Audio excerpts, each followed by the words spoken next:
की और सीधे रुख करेंगे मुरादाबाद का, जहां 79 करोड़ से निर्मित अटल आवासीय विद्यालय का उद्घाटन किया मुख्यमंत्री योगी आदित्यनाथ ने। चले सीधे रुख करेंगे सीएम योगी का क्या कुछ कह रहे हैं, सुनाते हैं आपको। माननीय सांसद श्री छत्रपाल सिंह गंगवार जी, जिला पंचायत अध्यक्ष श्रीमती रश्मि पटेल जी, महापौर श्री उमेश गौतम जी,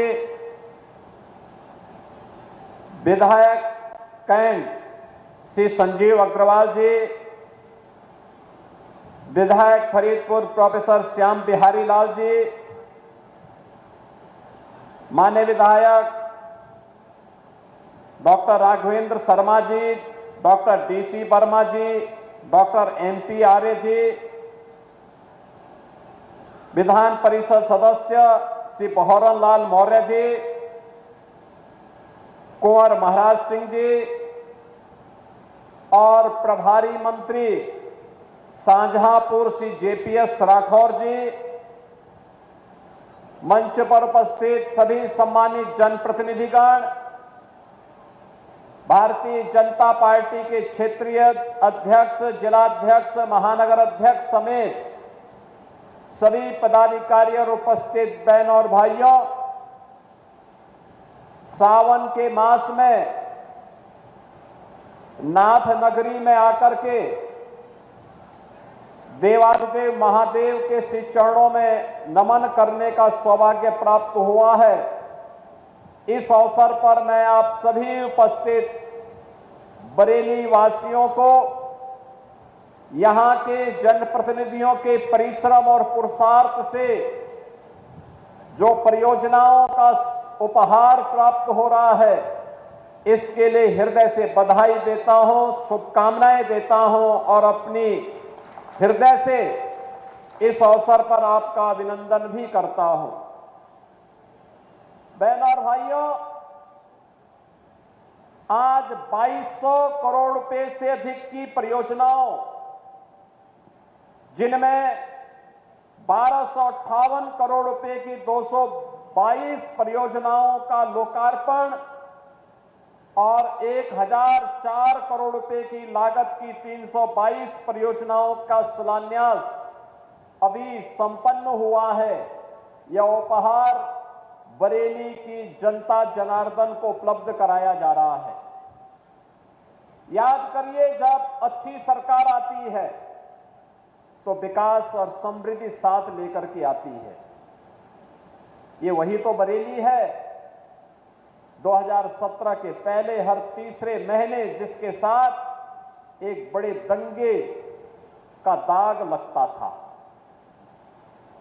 बरेली दंगाग्रस्त जनपद बन गया था, लेकिन 2017 के बाद दंगा नहीं, बल्कि आज नाथ कॉरिडोर बरेली की पहचान बन गई है। नाथ कॉरिडोर से बाबा अलखनाथ, बाबा त्रिवटीनाथ, बाबा बनखंडीनाथ, बाबा गोपेश्वरनाथ, बाबा तपेश्वरनाथ, बाबा मणिनाथ और बाबा पशुपतिनाथ मंदिर, ये जो कॉरिडोर आज डबल इंजन की सरकार बरेली के अंदर विकसित कर रही है, अब ये बरेली की पहचान बन रही है।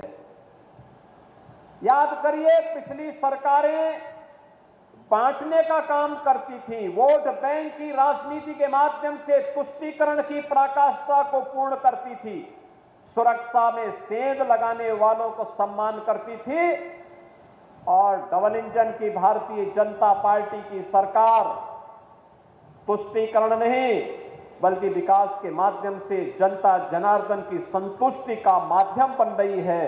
विरासत को विकास के कार्यों के साथ जोड़ रही है।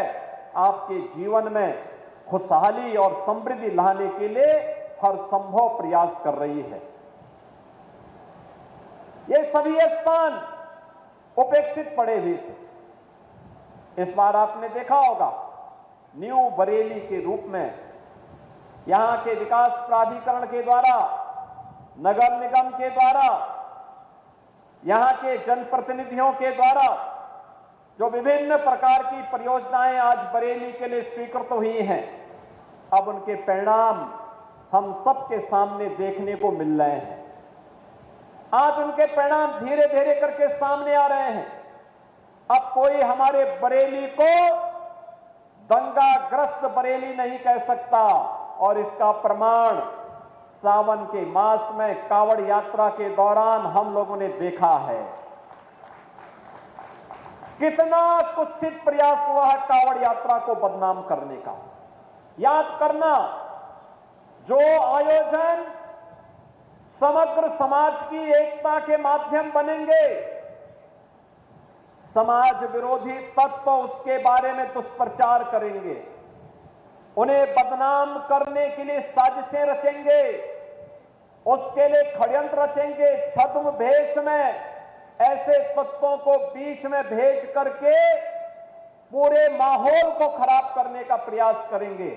लेकिन समाज की जागरूकता और पुलिस की तत्परता के कारण ऐसे तत्व बेनकाब होते हैं, कावड़ यात्रा सकुशल संपन्न होती है, और बरेली में भी कावड़ यात्रा सकुशल संपन्न होकर के यहां पर नाथ कॉरिडोर में लाखों की संख्या में श्रद्धालु जनों ने जलाभिषेक के कार्यक्रम के साथ जुड़ करके अपनी श्रद्धा को देवादिदेव महादेव के श्री चरणों में समर्पित किया। और इसीलिए आज का दिन हमारे लिए बहुत महत्वपूर्ण है कि पिछली सरकारें दंगों के साथ आपके सामने पहचान का संकट खड़ा करती थी, और ये डबल इंजन की भारतीय जनता पार्टी की सरकार दंगा मुक्त, भय मुक्त वातावरण देकर के विरासत और विकास के साथ आपको जोड़ करके न केवल आपके वर्तमान को बल्कि भावी पीढ़ी के भविष्य को उज्जवल बनाने के लिए, उन्हें सुखद बनाने के लिए, उन्हें समृद्धि के मार्ग पर अग्रसर करने के लिए निरंतर कार्य कर रही है।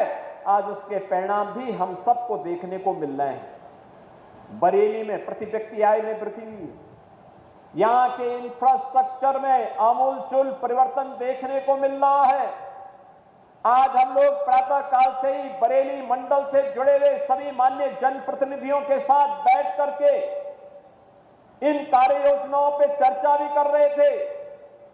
शासन के वरिष्ठ अधिकारी उन्हें लागू करने के लिए उन कार्य योजनाओं की प्राथमिकताओं को तय कर रहे हैं, और अभी ये कार्य योजना जब लागू होगी तो बरेली के विकास को, पीलीभीत के विकास को, शाहजहांपुर के विकास को, बदायूं के विकास को एक नई उड़ान मिलने वाली है, एक नई उड़ान मिलने वाली है।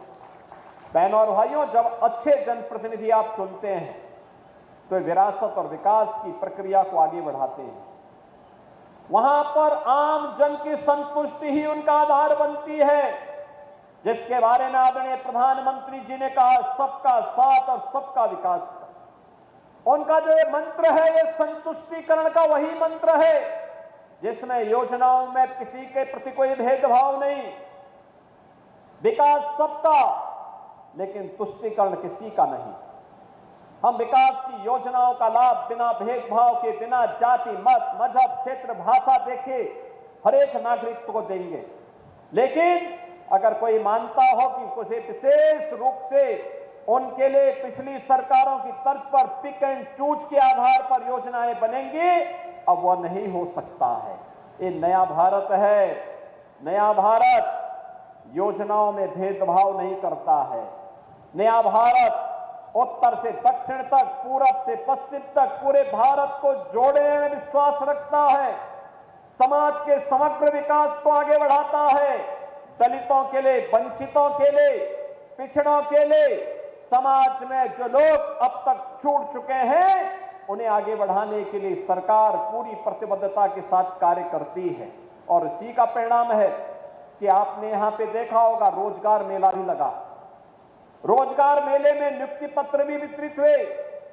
युवाओं के विकास और समृद्धि के उस सोच को, उनके उस विजन को आगे बढ़ाने के लिए, उनकी उस संकल्पना को आगे बढ़ाने के लिए उत्तर प्रदेश में हम लोगों ने मुख्यमंत्री युवा उद्यमी स्कीम लागू की है।